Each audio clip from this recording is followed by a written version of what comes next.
يا رب بالمصطفى بلغ مقاصدنا واغفر لنا ما مضى من الناس عن الكرم يا رب بالمصطفى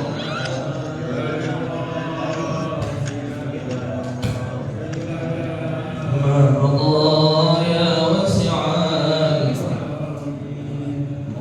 صل وسلم دائما ابدا على حبيبك الخلق كلهم يا ربي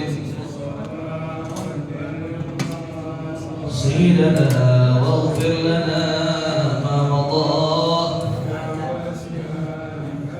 محمد سيد الكونين والثقلين والفريقين من عرب ومن عجم يا ربي المصطفى سيدنا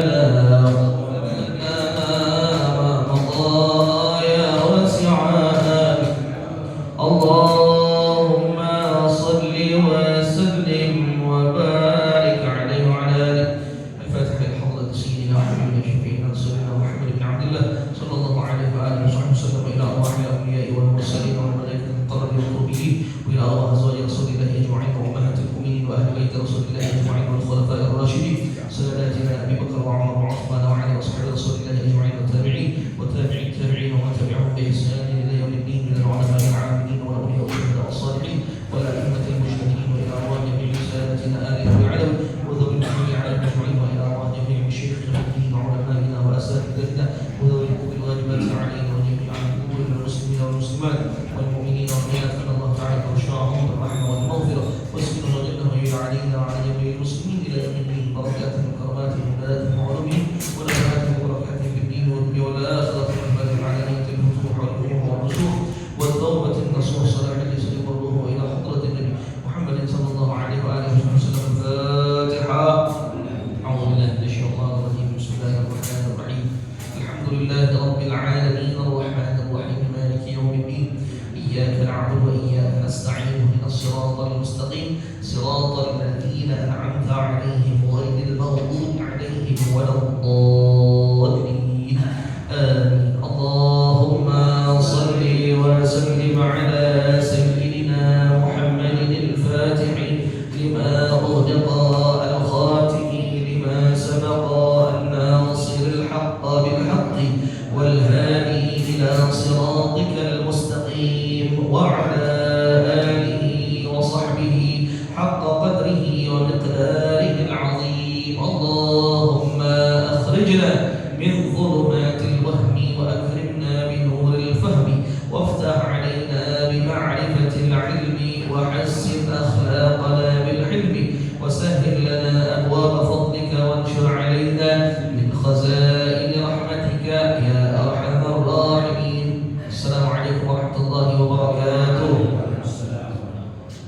الحمد لله رب العالمين والصلاة والسلام على أشرف الأنبياء والمرسلين سيدنا محمد وعلى آله وصحبه أجمعين. أما بعد سبحانك لا علم لنا إلا ما علمتنا إنك أنت العليم الحكيم. رب اشرح لي صدري ويسر لي أمري واحلل عقدة من لساني يفقهوا قولي وسدد لساني واهد قلبي بحق سيدنا محمد صلى الله عليه وسلم.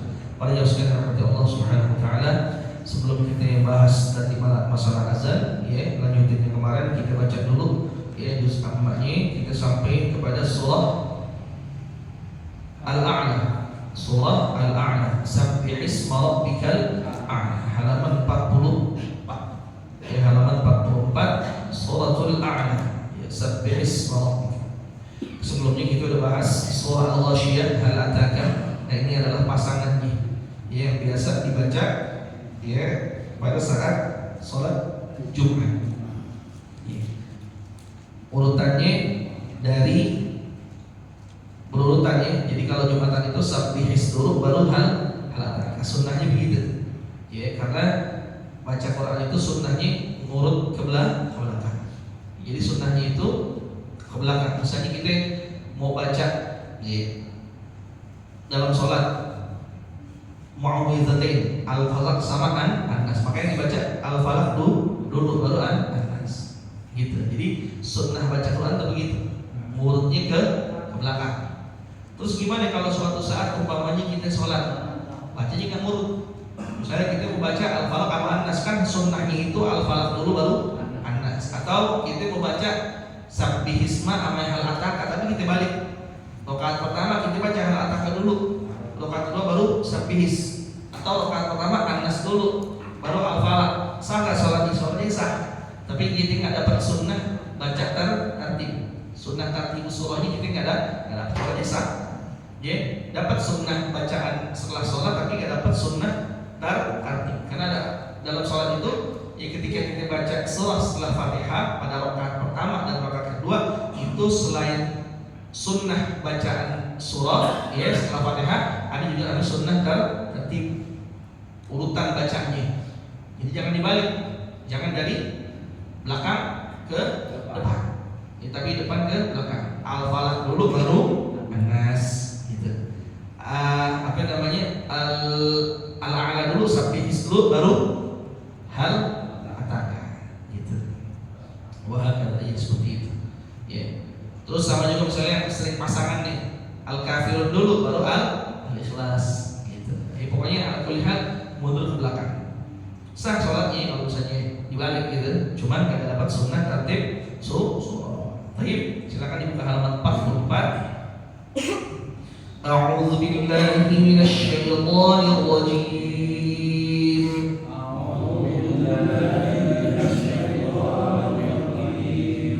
Bismillahirrahmanirrahim.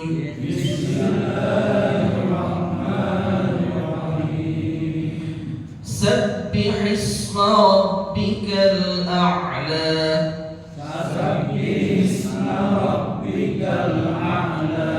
Sabbihi tipis, sabbihisma rabbi. Ya, rabbika baknya musyaddadah, baknya bertasydid. Jadi bacanya rabbika. Jangan dibaca rabb, ya jangan pakai p, jangan diganti pakai p. Jadi rabbi, ya rabbika. Jangan dibaca rabbika. Kalau kita baca rabbika itu mengganti ba dengan apa? Pa.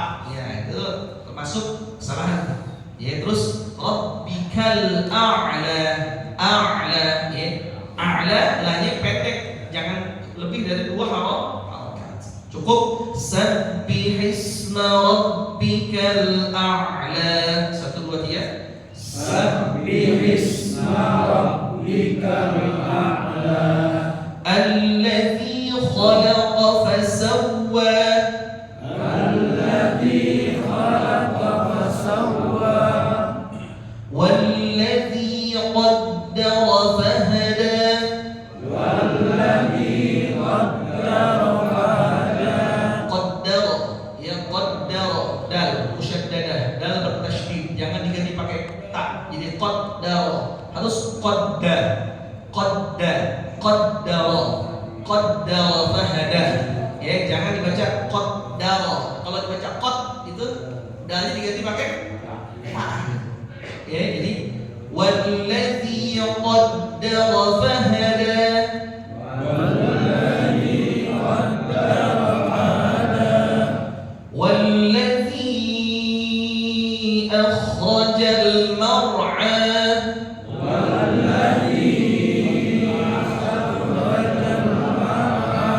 Walladzi akhrajal mar'a mad ismun fasil. Ya. Bacanya berapa? 4. Boleh juga dalam Thariq Thayyibatun Nasyr dibaca 2. Jadi ada 2 riwayat nih. Boleh dibaca walladzi akhrajal mar'a. Itu yang pertama, ya 4 harakat. Yang kedua 2 harakat, yang qaslun qasir. Walladzi akhrajal mar'a. Jadi boleh dibaca walladzi akhrajal mar'a atau walladzi akhrajal mar'a.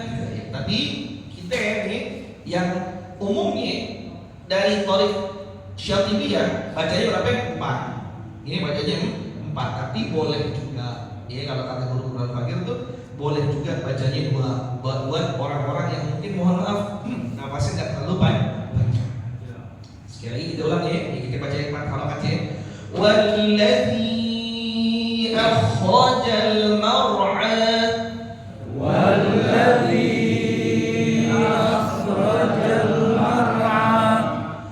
faja'alahu ghutha'an ahwa.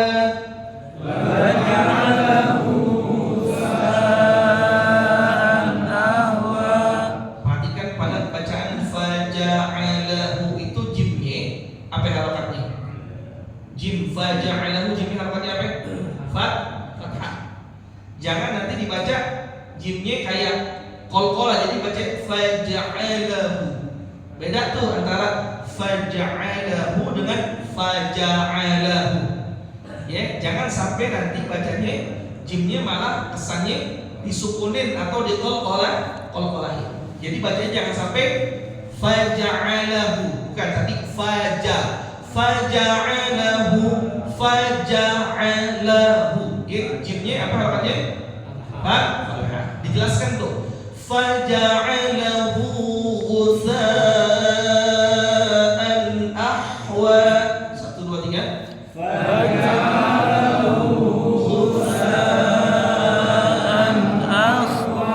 Nah, kalau bacaan ghutha itu dia menjadi mad wajib muttasil. Wajib dibaca berapa? 4 harokat. Jadi nggak bisa ditawar nih. Ya, kalau tadi jaiz muttasil bisa 4 bisa 2. Kalau ini dalam satu kata jadi wajib berapa? 4. Ya, ghutha. Gitu. Ya, sekali lagi kita baca faja'alahu ghutha'an ahwa. 1 2 3.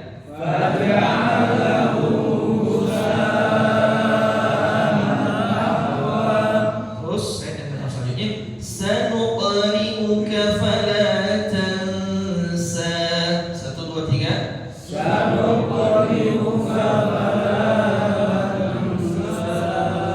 Nah, perhatikan nih, ya. Pertama, sanuqo, ada qalqalah di situ. Ada huruf qaf sakinah, qaf sukun, qalqalah. Sanuqri'uka, sanuqri'uka fala tansa. Nah, sinnya kalimat tansa, sinnya itu pertama tansa ada ikhwan di situ. Tansa, terus sinnya dibaca 2 harokat. Dibaca 2 harokat walaupun ada tanda apa? Mad. Walaupun ada tanda mad yang berapa harokat? 4 harokat. Nah, itu enggak berlaku. Enggak berlaku kalau dibaca waqaf. Jadi cukup dibaca 2 harokat. Sanuqri'uka fala tansa. Coba 1 2 3. Sanuqri'uka fala tansa. Umpamanya ada yang nanya, kenapa dibaca 2 harokat? Padahal kan itu ada lambang kayak alis gitu, kayak bendera gitu. Yang biasanya kalau ada tanda begitu dibaca 4 harokat. Nah, 4 harokatnya itu berlaku kalau ayatnya diwasl.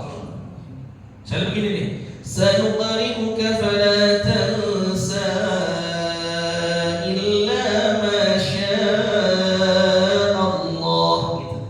Jadi 4 harokat pada kalimat tansa kalau diwasl dengan ayat selanjutnya yaitu illa ma syaa Allah. Tapi kalau dibaca waqaf cukup 2 harokat.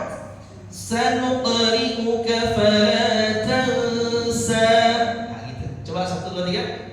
Sanuqri'uka fala tansa. Iya, ya, jadi berapa harokat? 2, kecuali kalau mau diwasl. Dan memang kebanyakan kalau Al-Fatihah dengar tuh orang-orang atau khotib-khotib atau imam-imam ketika bacanya di wasl. Tapi kalau mau coba-coba nggak jadi masalah. Baik, selanjutnya illa ma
ini ayat yasanuqri'uka fala tansa, artinya kalau kita terjemahkan secara terjemahan, sanuqri'uka, akan kami bacakan Al-Quran ini kepada Muhammad, fala tansa, maka engkau tidak akan pernah lupa selama-lamanya. Karena Nabi Muhammad ketika Allah turunkan Al-Quran melalui malaikat Jibril, malaikat Jibril ngajarin Nabi itu sekali, ya sekali itu Nabi nggak lupa, Nabi nggak lupa.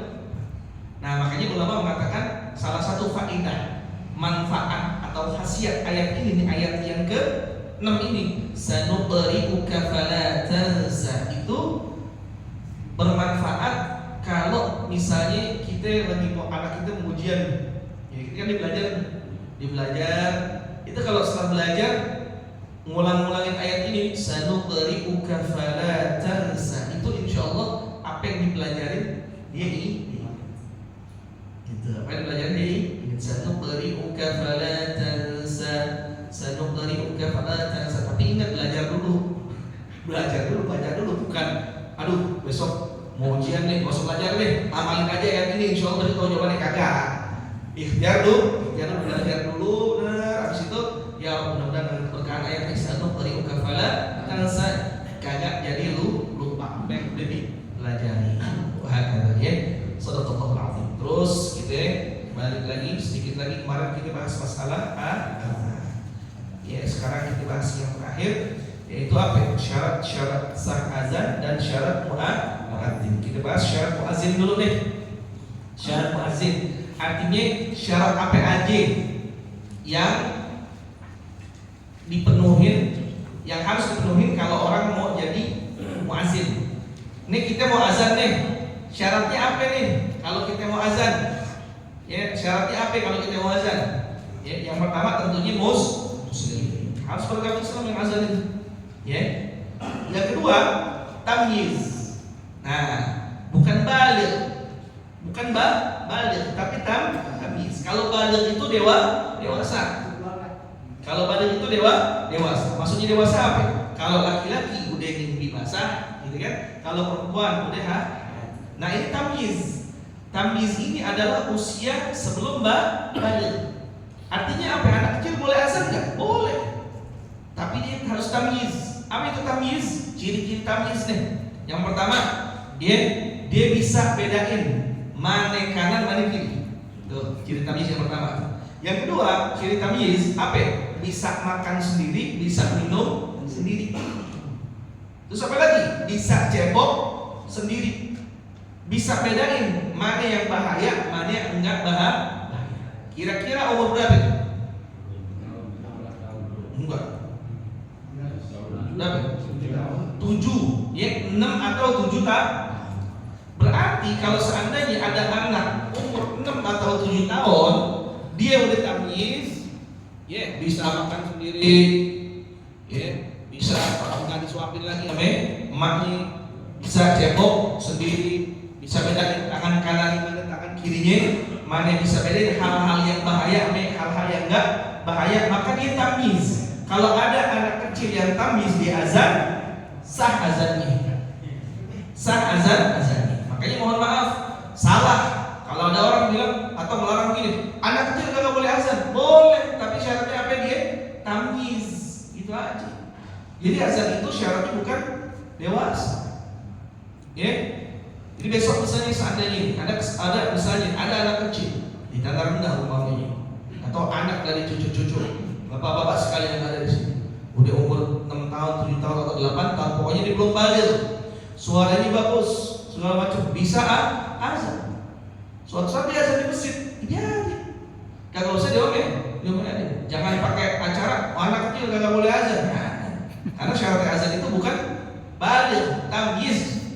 Dia kecil, masih kecil, umur 6, 7, 8 tahun, tapi udah bisa disebutin yang tadi tuh, maksudnya cebok sendiri, makan sendiri, bisa bedain kanan kiri, bisa bedain hal yang bahaya, enggak bahaya, sah azannya sah, kobatnya juga sah, udah gitu. Ya, jadi mohon maaf kalau suatu saat nih umpamanya, ya kagak ada orang tua, kagak ada, ya tiba-tiba yang ada umpamanya ada anak kecil nih, yang kebetulan lagi pada main sini, itu bocah, wah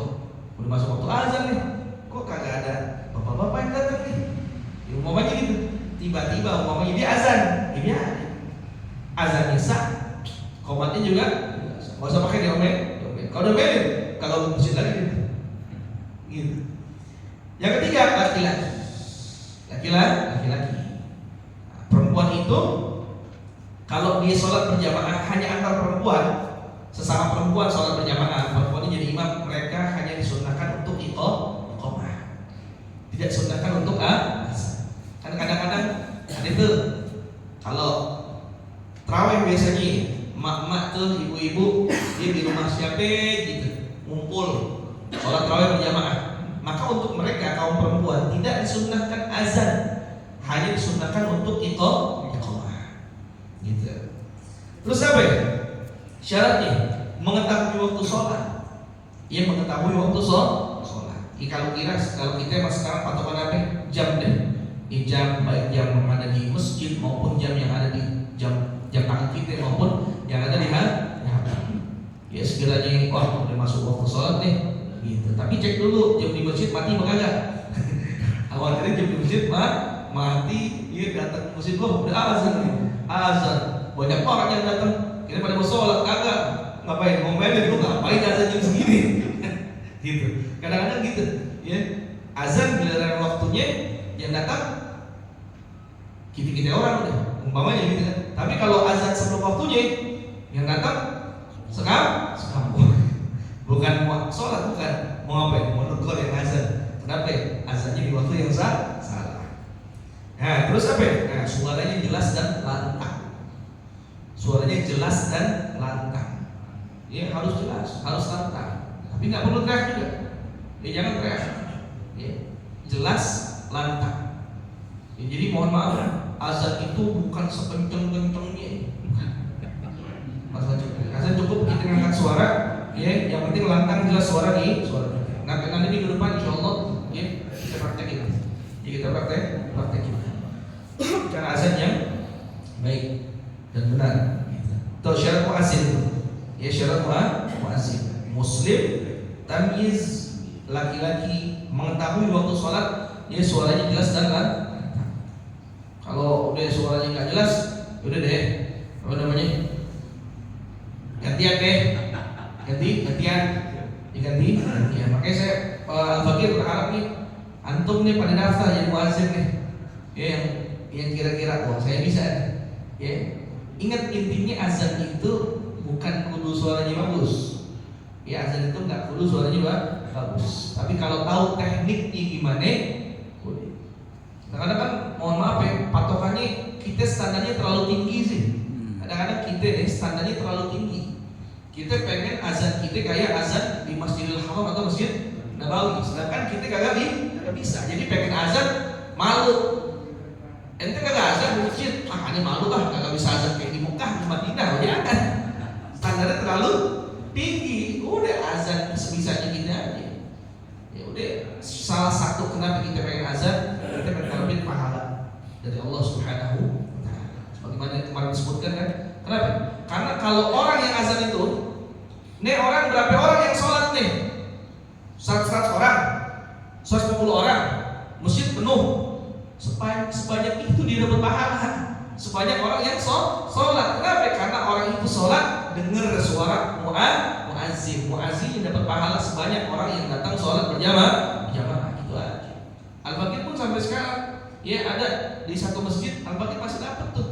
Ini jadwal jadi Bilal, gitu. Ya, ini nggak perlu jadi khotib mulu. Diundang jadi Bilal, kita nggak ada, gitu. Ngarepin pahala, ya, untuk jadi muazzin.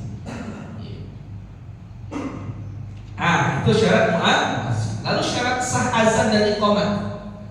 Artinya kalau syarat ini nggak terpenuhi nih, azannya sama iqamatnya kagak sah. Ya azannya sama iqamatnya kagak sah. Apa ya? Yang pertama berkesinambungan. Tidak putus terlalu lama. Makanya kalau lagi azan jangan bengong. Atau lagi azan jangan pegang ya. Itu takutnya apa? Lupa. Jadi jangan berhenti terlalu lama. Ya, misalnya gini, Allahu Akbar, Allahu Akbar, Allahu Akbar, Allahu Akbar. Diam. Di rumah juga. Ini yang azan kok diam aja. Oh iya, asyhadu an la ilaha illallah. Jangan berhenti. Ya, yang mana berhentinya ini kita anggap terlalu lama. Yang kedua apa? Tertib sesuai urutan.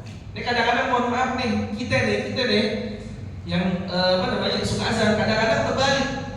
Hayya 'alal falah itu baru hayya 'alas shalah. Ada ini kadang-kadang ada kemiripan antara hayya 'alas shalah, hayya 'alal falah. Jangan sampai terbalik.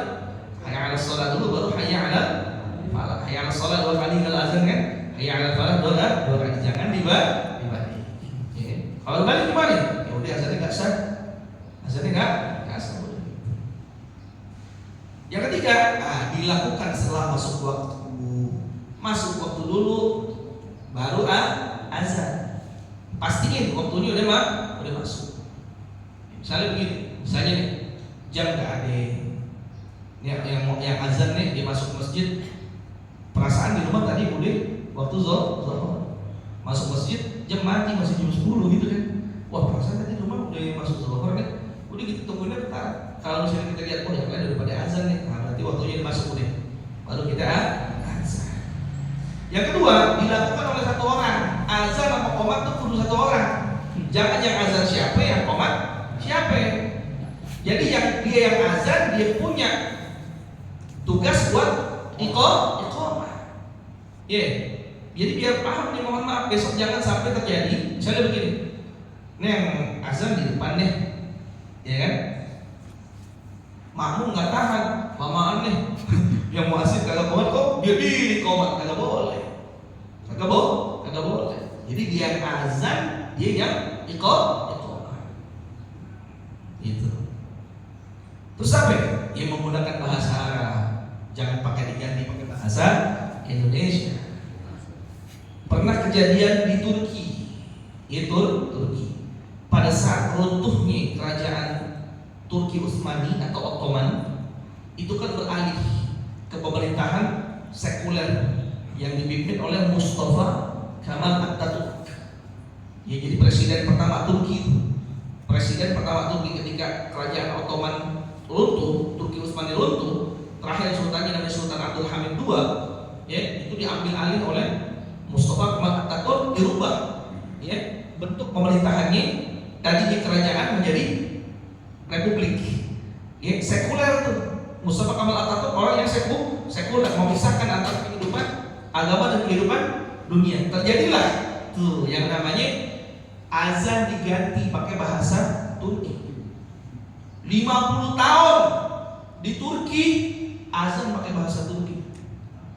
Jadi nggak boleh azan pakai bahasa Arab, nggak boleh Quran diajarkan di madrasah. Makanya banyak orang-orang Turki sekarang, mohon maaf, jauh dari agama. Karena pemerintah sekulernya itu betul-betul sekuler. Agama nggak boleh diajarkan dalam kehidupan masyarakat. Sampai azan pun wajib dirubah pakai bahasa Turki. Ini mau gimana? Yang mengikuti diapain? Ditangkap. Yang mengikuti ditangkap sampai akhirnya 50 tahun kemudian dirubah lagi pakai bahasa Arab. Alhamdulillah di Indonesia nggak pernah kejadian ya, nggak pernah kejadian untuk pakai bahasa Indonesia. Kalau di Indonesia pakai bahasa Indonesia atau bahasa masing-masing lucu jadi lucu. Ya, jadi diterjemahkan. Jadi wajib dengan bahasa Arab. Ya. Yang terakhir, ya, dikeraskan suaranya jika sholatnya berjamaah. Makanya kalau azan di masjid itu untuk sholat berjamaah sunnahnya pakai apa? Pengeras suara biar kedengeran. Kecuali kita sholat di rumah, sholat sendiri, sholat fardu, sholat wajib sendiri, itu tetap sholat fardu walaupun sendiri di rumah tetap ada kesunahan azan dan iqamah. Atau misalnya berjamaah dengan istri di rumah, tetap ada kesunahan azan dan ada kesunahan iqamah. Nah, tapi kalau di rumah nggak usah pakai speaker, ya cukup biasa aja. Seperti tadi nggak usah pakai speaker. Yang pakai speaker jika sholatnya berjamaah dan dilakukan di mana? Di musola dan di masjid. Gitu. Nah, nanti ada sunnah juga yang perlu diketahui oleh setiap orang yang azan. Sebetulnya waktu sholat itu, waktu iqamah itu bukan patokannya, bukan jam ini, bukan. Ya kan kita dipakai nih buat apa? Qomat ya? Sebenarnya bukan. Ya, sunnahnya itu iqamat nunggu perintah dari imam. Sekali lagi ya, Sunnahnya itu iqamah itu nunggu perintah dari imam. Imam perintahin iqamah, baru iqamah. Jangan imamnya belum kelar salam, udah iqamah aja. Iya, dan berapa kali? Kalau kita lagi sholat belum salam, udah iqamah aja. Kan dulu, tunggu imam salam dulu, baru iqamah. Gitu.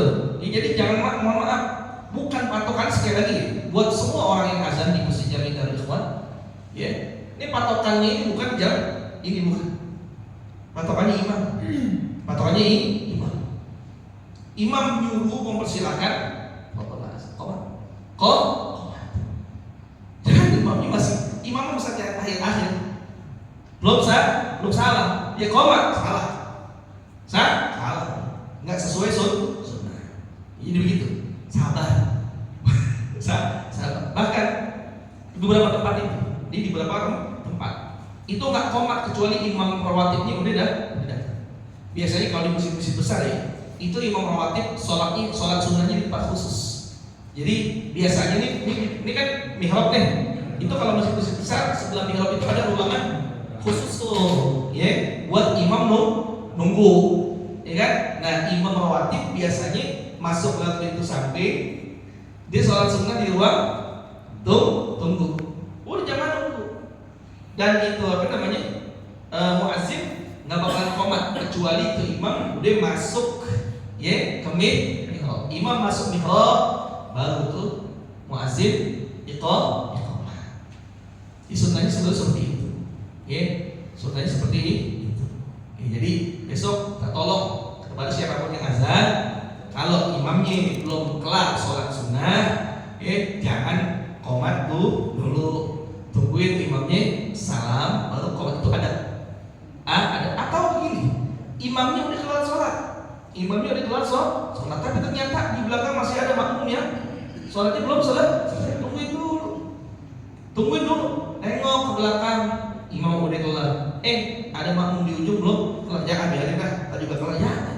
Tungguin kelar dulu, salam dulu, ya, itu adab, adab yang harus kita pegang. Itu hakikatnya.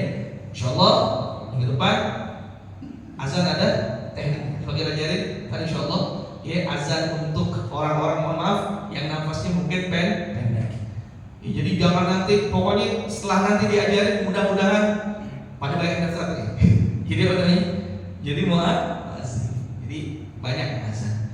Kan kita mengharapkan pahala dari Allah Subhanahu wa taala. Baik, para jemaah sekalian kepada Allah Subhanahu wa taala, sebelum Al-Baqir tutup, yang pertama yang Bapak ingin sampaikan untuk program gerakan sedekah subuh sehari seribu, yaitu alhamdulillah kencelengnya udah ada, ya, udah ada. Jadi bagi jamaah siapapun yang ingin berpartisipasi, silakan nanti minta kencelengnya, mungkin bisa sama pengurus atau mungkin sama makot, ya, pengganti atau yang lainnya, ya.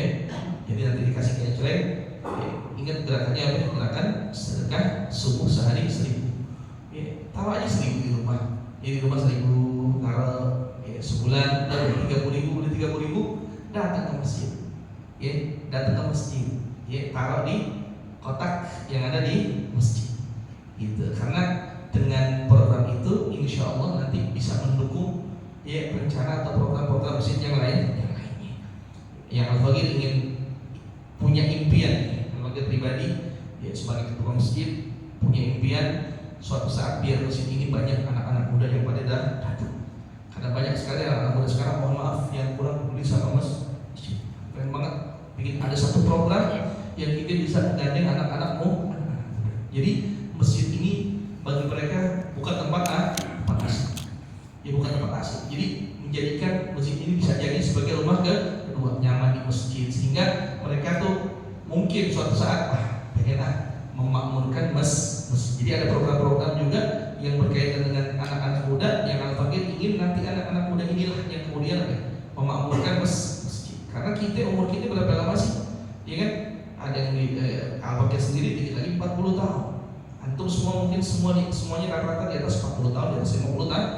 Kalau kita nggak bikin regenerasi dari sekarang, siapa yang bakalan ngurus masjid ini? ini. Kalau kita nggak mengajak, memotivasi anak-anak muda ya untuk aktif di masjid, untuk cinta kepada masjid, siapa yang nanti akan mengurus masjid ini? Tentunya program itu yang namanya satu program pasti butuh dukungan, baik dukungan moral maupun dukungan materi dari kita. Ya, jadi dari umat untuk umat. Jadi umat untuk umat dari kita buat kita. Itu yang pertama. Jadi yang pengen berpartisipasi silakan. Saya satu, saya dua, mudah-mudahan banyak. Mudah-mudahan banyak. Yang kedua, ya kita lihat keadaan sekarang nih, ya sampai tadi terakhir menjelang subuh masih terdengar bunyi petasan dan sepertinya tembakan gas air mata. Artinya Indonesia sedang tidak baik-baik saja. Kita nggak bisa ngapa-ngapain kecuali apa? Ngangkat tangan kita. Kita doa, kita minta kepada Allah Subhanahu Wa Taala mudah-mudahan negara ini Allah jaga. Ya, Allah amankan semuanya, Allah jaga semuanya. Kita dijaga, keluarga kita dijaga, ya umat Islam yang lainnya dijaga. Karena dari udah 2 hari ya, udah 3 hari ya, udah 3 hari berturut-turut ini. Dan ini udah, mohon maaf, kalau kita lihat di media sosial, live media sosial, itu di Jogja terjadi, di Surabaya terjadi, Sulawesi terjadi. Artinya ini seperti ada gerakan masif yang mengajak supaya Indonesia ini satu Indonesia lurus. Nah kita tentunya jangan sembarangan juga ikut kayak begitu. Ya, udah kita di rumah, kalau bisa jangan kemana-mana dulu, bilangin sama keluarga kita, ya jangan kemana-mana dulu. Ya, sebab ini di depan mungkin sekarang masih lah, jangan kemana-mana dulu, tetap di rumah, doa. Ya, mudah-mudahan Indonesia ini, ya Allah ya, rakyatnya Allah ya. Kita baca Fatihah juga buat yang kemarin itu, dia meninggal dilindas sampai truk, ya namanya kalau nggak salah Afan Kurniawan, ya mudah-mudahan Allah ampuni dosa-dosanya, Allah maafkan segala kesalahannya dan Allah jadikan kuburnya Allah min riyadil jannah. Ya dan juga mudah-mudahan kerusuhan ini segera berakhir, ya tidak sampai chaos seperti tahun 98 dan juga mudah-mudahan Allah jaga keluarga kita semuanya, ya dari bala bencana mara bahaya segala macam. Al-Fatihah ta'ala hadhihi niyyah wa 'ala kulli niyyatin shalihah wa ila hadratin Nabi Muhammadin sallallahu alaihi wa alihi wasallam. Al-Fatihah. Bismillahirrahmanirrahim. Alhamdulillahi rabbil alamin arrahmanir rahim maliki yaumiddin. Iyyaka na'budu wa iyyaka nasta'in ihdinas siratal mustaqim siratal ladzina an'amta 'alaihim ghairil maghdubi 'alaihim waladdallin. Amin. Wallahu a'lam bis-shawab. Ya Rabbana i'tarafna bi annana i'tarafna wa annana asrafna 'ala ladha ashrafna fatub 'alaina tawbah tagsilu kulla hawbah wastur lana al-'awrati wa aminir rawati waghfir liwalidina rabbi wa mauludina wal ahli wal ikhwani wasairil khillani wa kulli dhi mahabba aw jiratin aw suhbah wal muslimina ajma' amin rabbi asma' fadlan wa judan manna la biktisabin minna bil mustafa rasuli nahza bi kulli suhli salla wa sallam alaihi 'addal habbi wa alihi wa sahbihi ilala tashi suhbi walhamdulillahi fil badri wat alhamdulillah ala ni'amillah alhamdulillah ala barakatillah alhamdulillah hamdan yuafi ni'amahu wa yukafi'u mazidah alhamdulillahi rabbil alamin ya Rasulullah ya Rafi'a syani wa daraji ya Rasulullah salamun alaik ya Rafi'a syani wa daraji ya Rasulullah salamun alaik ya Rafi'a syani